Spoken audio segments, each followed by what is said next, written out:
This is the second instructional video of this racing lawnmower quick start guide. What I've got here is several different frames of the various lawnmowers that you can find out in the industry. Now these are some of them have been modified. Others, they're from the factory or I've started working on them.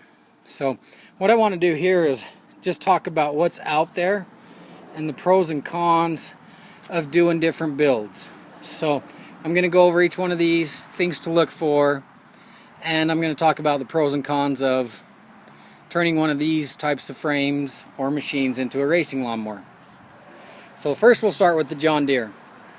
The thing about this John Deere is you look at it, it has got a C-channel frame. So it's a good, solid, heavy-duty frame. And that is a plus.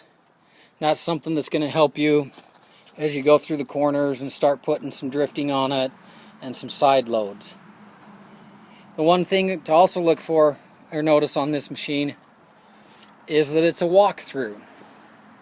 So the walkthrough, depending on the chassis, depending on the year, make, model, sometimes they're a little more extensive to build. It's harder to move some of the things around. It adds a little bit more dynamics of doing some bracing and some bracketing underneath to mount transaxles, transmissions, that type of stuff. So they're a good machine. We've got a couple of racers that race them. They really enjoy them. They are, I would say, in my opinion, they're for the higher end machines when you get into the bigger motors because of that C-channel frame. So the one thing I do want to mention when you're out looking for a lawnmower, hydrostats are not the way to go. That's kind of in your favor because hydrostats are the new thing, and when you're looking at them used out on the want ads or the classifieds, of course a hydrostat is going to be more because it's newer technology. When you're turning them into a racing machine, what you want to find is the older ones that have the transaxles. Now there's three manufacturers of transaxles. There's Peerless, there's a Dana Spicer that you will find in different machines, and then MTD has its own. I don't know exactly who the manufacturer is. So those are what you want. You want that rear transaxle. It's got gears in it. They're hard shifts. They can handle the loads. They can handle the speeds. Easier to get your gear ratio down to your roll set. The other option is to still do a transmission, what they call a right angle. It's like the Peerless 700, and go down to a solid axle where you're using like a chain drive or a chain motorcycle sprocket. We're not going to get into those in this quick start guide. Like I say, I'm building an IMO. We'll be using a Peerless transaxle on the IMO that I'm going to build that you'll work through with me. So we're going to go to the next one. The next one is, I want to say it's an MTD, but what I really want to point out is the stamped frame. It's an all one piece stamped frame. Now we have some racers that have built these machines. There is a positive to them. The positive is they are very light. The downfall to that is that they're very flexible and they are hard to work on. If you look at the indentation of the frame, it's hard to move things around. You have to do some kind of customizing to get your battery spot moved so it'll sit flat and flush, and it's a little more of a build. You can do it, but they are light. They're lighter is faster when you're racing, but they are going to be more of an extensive of a build. So depending on your fabrication level, depending on what tools you've got, you know, that's just something to keep in mind. But they're a good way to go. The next is and this is one that I've started, and this is what they call an MTD frame. The MTD frames, they're fairly flat, but the real notorious thing about the MTDs are they have this little piece right here that bolts on to hold the front end. That's how you tell it's an MTD. That's how I designate an MTD. The other thing with MTDs is they do these square pedals like that. So the downfall to that is a lot of times where the pedal goes into the frame on the bottom, it actually makes the pedals, what I would say, is backwards. So you have things hanging down from the bottom of the frame. I myself don't like that, but they're just a little different. So they're a good frame to build.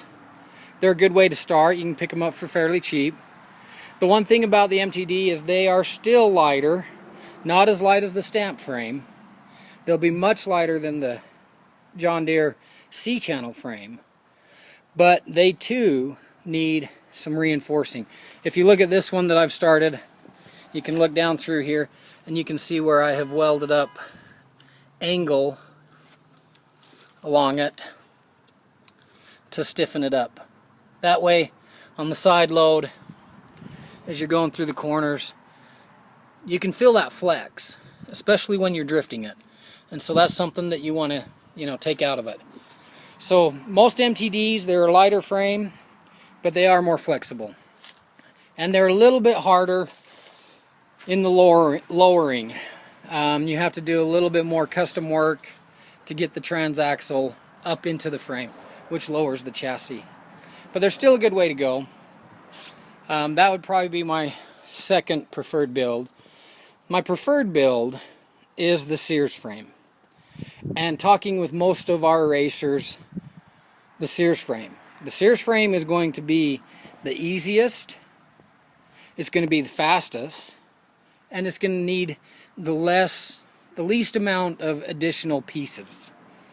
You won't need to stiffen up the Sears frame. It's a little bit heavier frame. Now the Sears frame is heavier, physically heavier. I can tell the difference when I pick up an MTD versus when I pick up a Sears machine.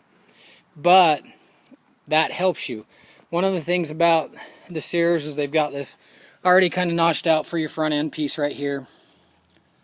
If you look at the top of the frame, that's all flat. It's easy to mount battery boxes. It's easy to mount, move the motor, move things around. It's easy to move your steering around because it's just flat. The other thing about the Sears is if you look, the pedals come in at the top of the frame.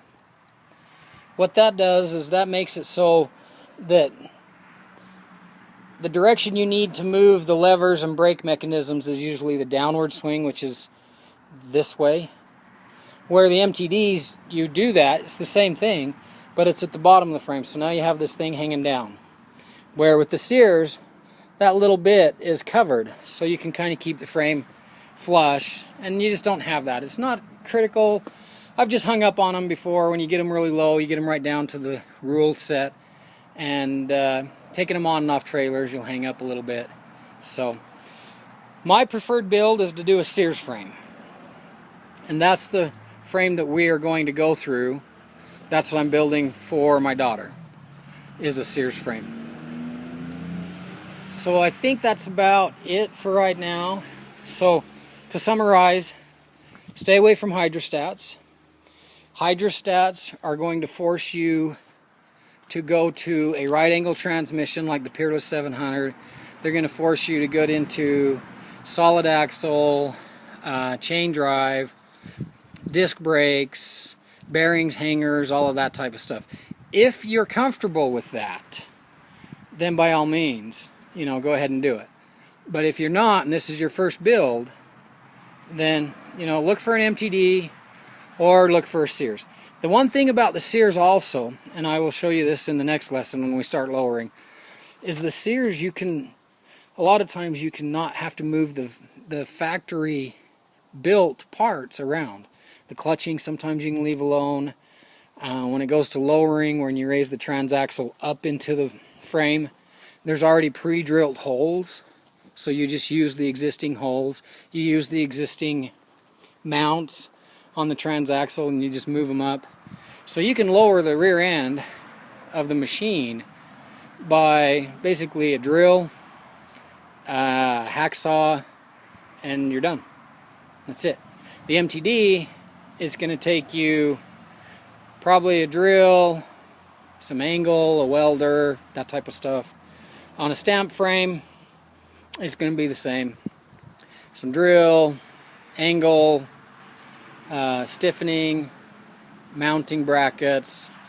But if you're comfortable in building those types of things, small parts, fabbing it, then, like I say, it's all up to you and what you have.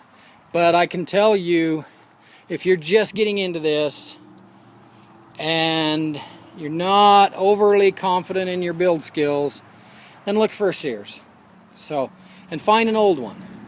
Sears went a number of years doing six-speed transaxles, 5-speed transaxles. Usually you will find that, I mean, they did like, I'm going to say 10 or 15 years with this right down here. That's a manual shift. That's an indicator that, you know, and they will put them out here. They'll put them up on like the MTD right there. Those are manual shift. That's the best thing to have for racing. Hydrostats, I'm sure it's technically feasible to get the speeds out of them, but unless you're a hydrostat guru and rip into the transmission and drilling and boring and all that stuff, and I mean, you can do it. I've talked to people that have, but really the focus is to get you on the track and get you competitive. And building one with a transaxle, either a Peerless or a Foot or a Dana Spicer, that's going to get you there faster. So anyway, that's all I have for this lesson, is just be looking for, oh, you know, the other thing I want to tell you is, you know, look at the rule set that you're following and look at the tires. A lot of these mowers are coming with 18-inch tires. So all the ones that I've picked up over the years, and unfortunately since I got into this, I've become a lawnmower junkie and I've acquired a bunch of them. But you know, the rules are 18-inch tires or 15-inch tires.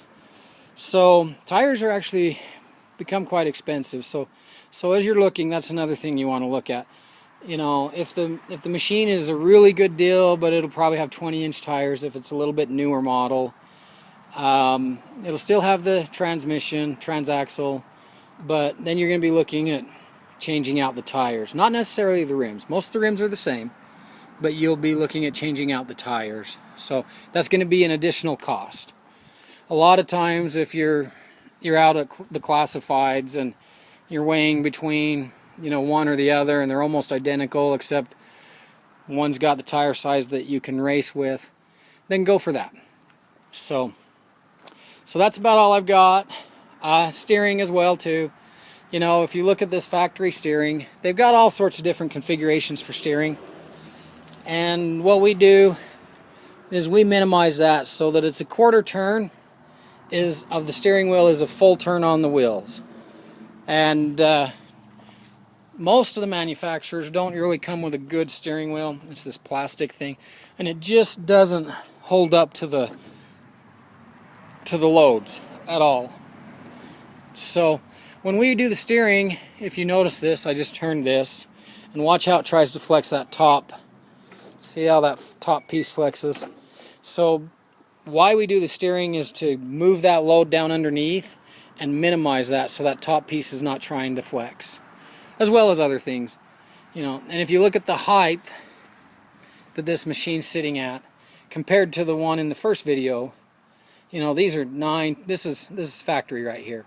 I mean, these are 9, 10, 12 inches off the ground.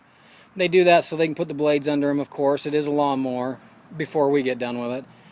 And we turn it into a racing machine. So we get the center of gravity down.